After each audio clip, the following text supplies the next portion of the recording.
Ladies and gentlemen, welcome to my channel.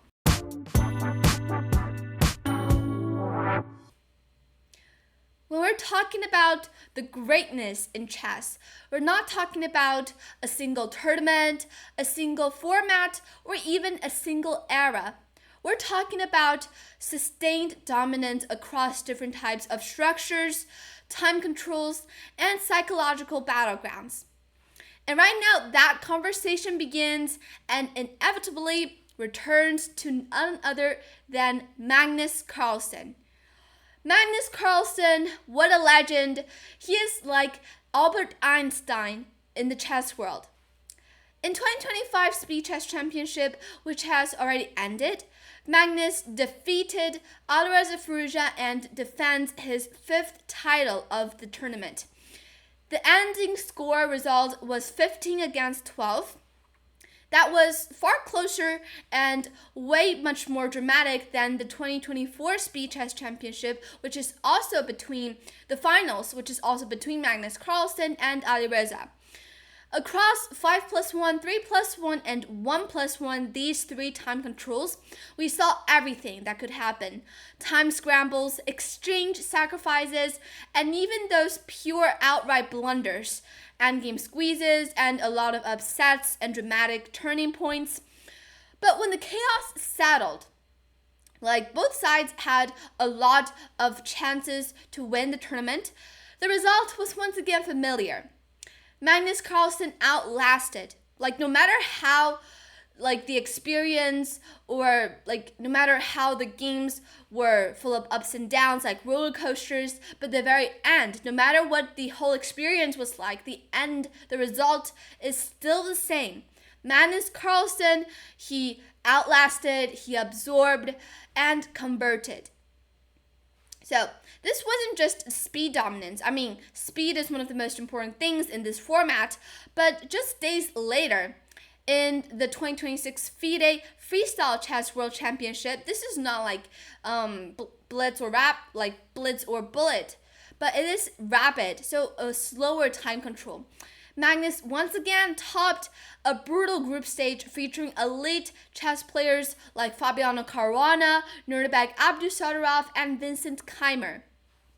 Freestyle chess removes opening theory. There are no openings considered anymore because the back rank pieces are placed randomly, and opening theory doesn't count.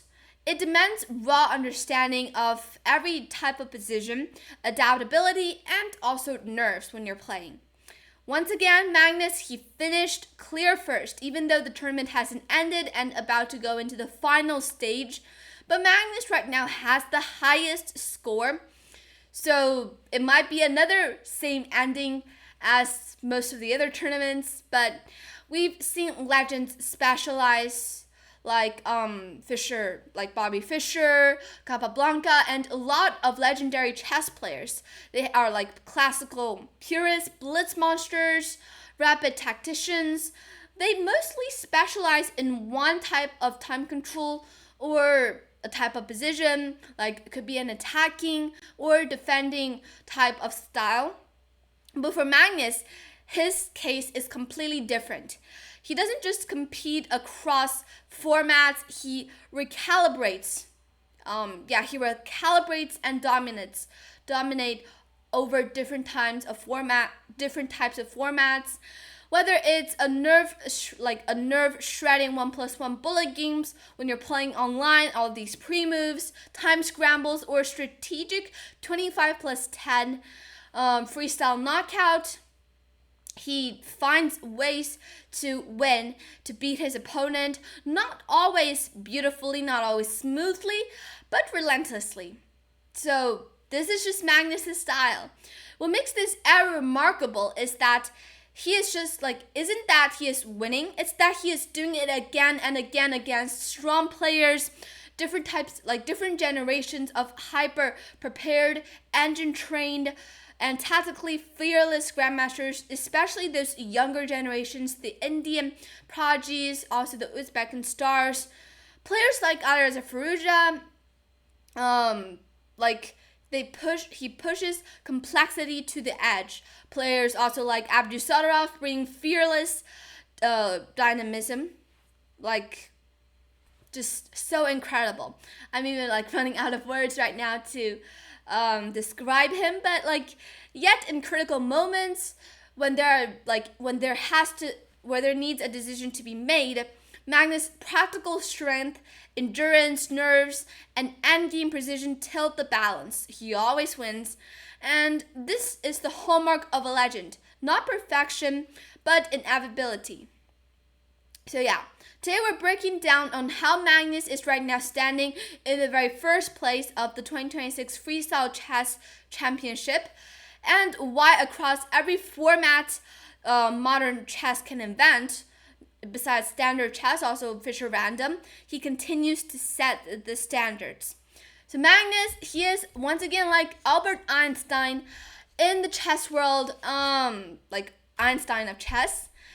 And right now, let's jump into the FIDE Freestyle Chess World Championship, which is right now, as you guys can see, if you guys have been following this, about to go into the final stage of this whole event. Semifinals, Magnus had 3-1 against Nodirbek Abdusattorov, and for Fabiano, he won against Vincent Keimer. So yeah, he will be playing against Magnus in the final bracket. And today, let's take a look at this game where Magnus plays against Nodirbek, which is a very decisive win for him. This is Fischer Random Chess, and as I've said, once again, the back rank pieces are placed randomly. No openings, just pure understanding of the positions and experience as well. So here we go. Magnus starts with the move e4, but this is not the king's pawn opening anymore. This is like, you see the queen. Oops. The queen is behind the pawn, so it's not like no theory, just, push the center pawns, that's it. E5, Nodirbek does the same, b4 and b5. So mirror chess, like playing the exact same thing. Knight b3, knight e6, c3. I was about to say f3, but it's not. Knight b6, d4, and e takes d4, c takes d4, and d5. So for the starting point, the starting stage of this whole game, Nodirbek is actually doing a lot of trades and keeping the position unbalanced. And as for Magnus, he has a great space advantage in the center. Whereas for Nodirbek, he is a knight he is developing his 2 knights first instead of pushing any of the pawns yet. So for Magnus here, after d5, he played e5, deciding to close up the center. Here, taking on d5 is not like a good decision, because after knight takes d5, now black gets to centralize his knights and also put pressure on these pawns, and it's not that easy for white to develop. Maybe you could go bishop f3, but after bishop b7, this position, the computer suggests that this is more like an equalized game. Whereas compared to the position e5, white gets to maintain a slight advantage. So after e5 here, the point is that white gets to close up the center and maintain his space advantage, whereas the problem for black is that it will be a hard time for him to develop his bishop. Like bishop b7 is no longer effective because you're just looking at the d5 pawn and there's no open diagonals for the bishop to cooperate on or to control. So here Nodirbek decides to play the move f6, trying to break open up this pawn chain of whites.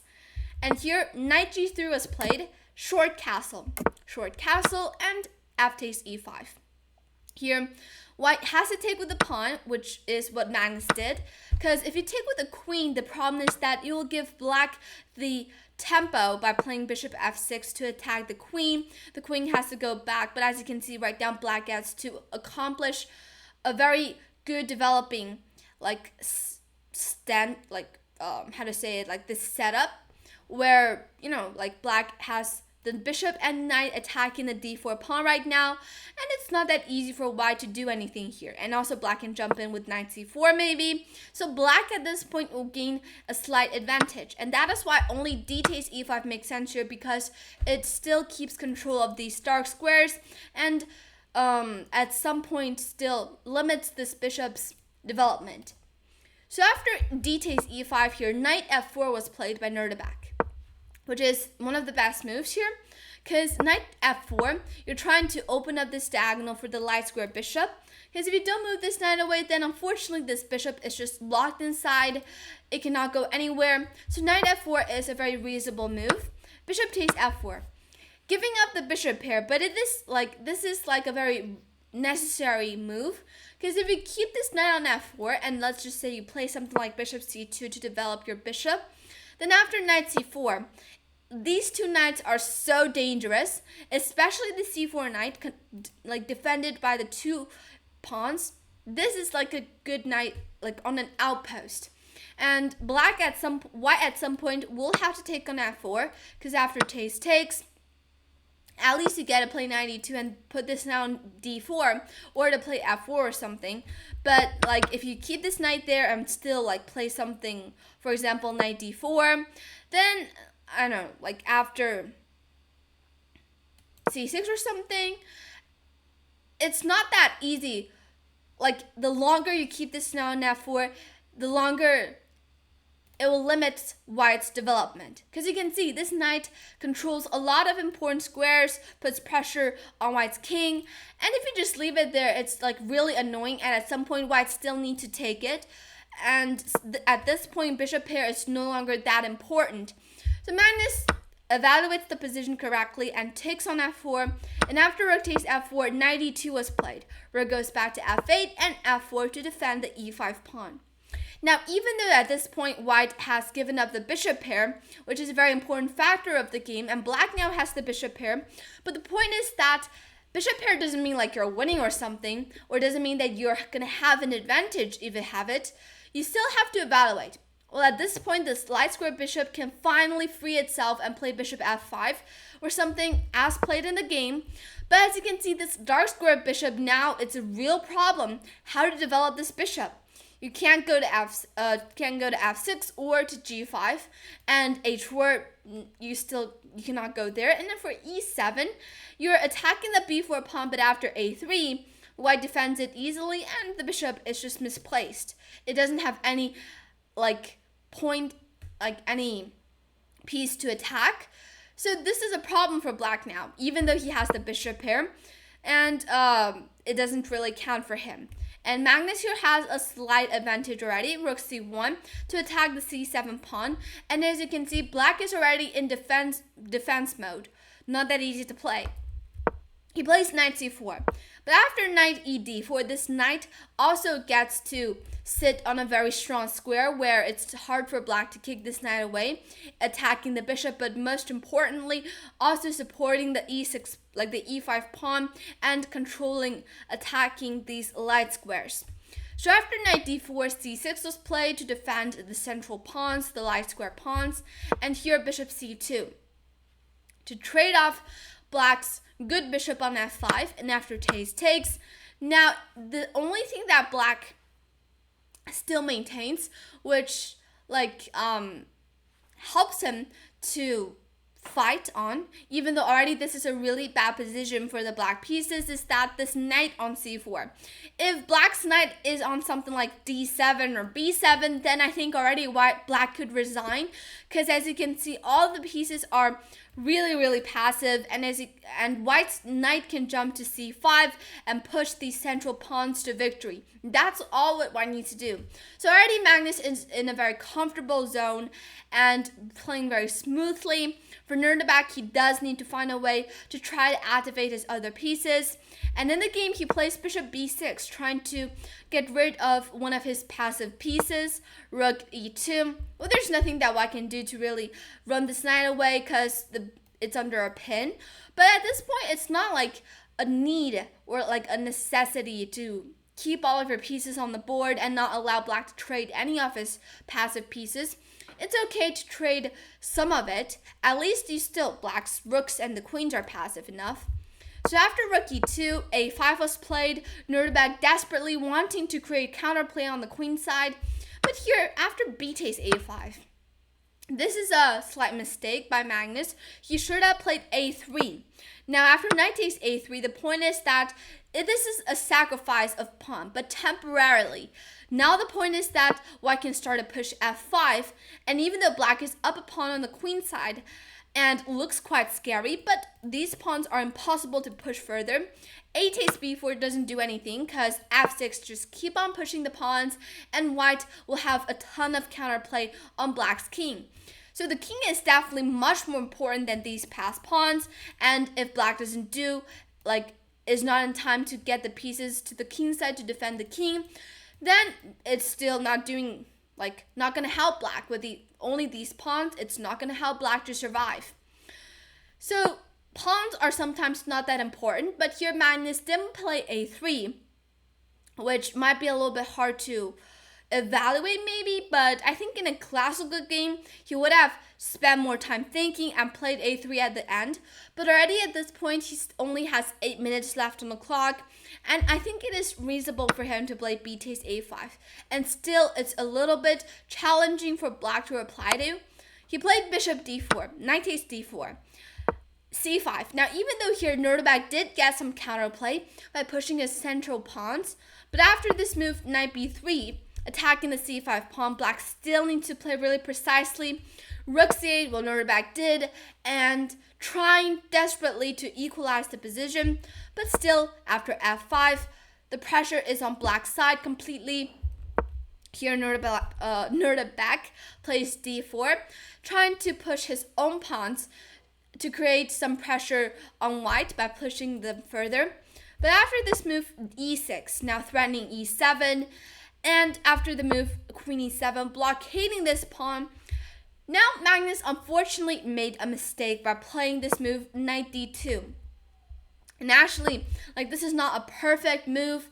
He should have played a6 or something, a6, I think, or rook e4. And also this move, rook f3, I think, looks also pretty beautiful because you have these ideas of lining up your rooks on the g file. These types of maneuvers happen a lot with the rook when you want to attack your opponent's king. But here after queen e7, already due to some mistakes by Magnus of playing b takes a5, for example, inaccuracies like that, Magnus' position is not now not completely winning. Nodirbek has some chances to defend. He has some counterattacks. But here Magnus probably he wanted to trade into a major piece endgame where there are no knights, no bishops, just pure queen and rook endgames. Maybe he thought that was easier to win, and he played knight d2. But the problem is that now black is already the side who is better. The point is not to take on d2, which would just simply fall for white's idea, because after rook takes d2, this is just completely winning in my opinion, because it's impossible for black to push any of these pawns further, and these pawns are way too much pressure for black. But of course, knight d2 is a mistake by black if you take, and knight e3 is the other option, but in the game Nodirbek plays the other good move, d3, and now rook f2. With some ideas of maybe going f6 in the future, knight takes d2 now, because if you play something, for example, if you don't do anything, knight e4 is coming, and then f6 or something. So you do have to take this now on d2, and after rook takes d2, c4. And suddenly, black also gets to create this really scary pawn chain of b5, c4, and d3. And white will have to use some of his pieces to defend. And this means that Magnus, he is no longer winning, and in fact, in a little bit worse position. But this is so hard to evaluate and to calculate all of the variations, and still it's a game for both. It could end in any result. And here, Magnus plays queen e4, centralizing his queen, controlling as many squares as possible, and Nodirbek plays the move rook f d8. It is a mistake, and what he should have played was to keep on waiting and play moves like queen d6 to support the d3 pawn. Just keep on waiting. You're not afraid of e7 because after rook f8, black is gonna win the e7 pawn in fact. Black should have just waited here a little bit longer, but instead he played rook f d8.